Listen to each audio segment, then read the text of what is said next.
The winner for gold goes to the 10 Fix.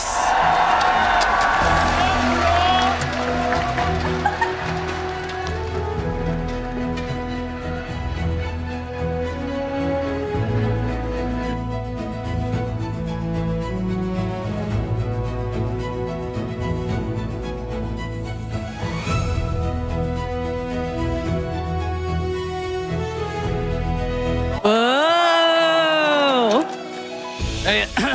Okay, saya nak mengucapkan thank you so much kepada especially Muntun lah. Ini 2 kali berturut-turut dapat pre-streamer of the season. Thank you so much Muntun, and thank you kepada fans-fans, viewer-viewer saya. Okay. Sini.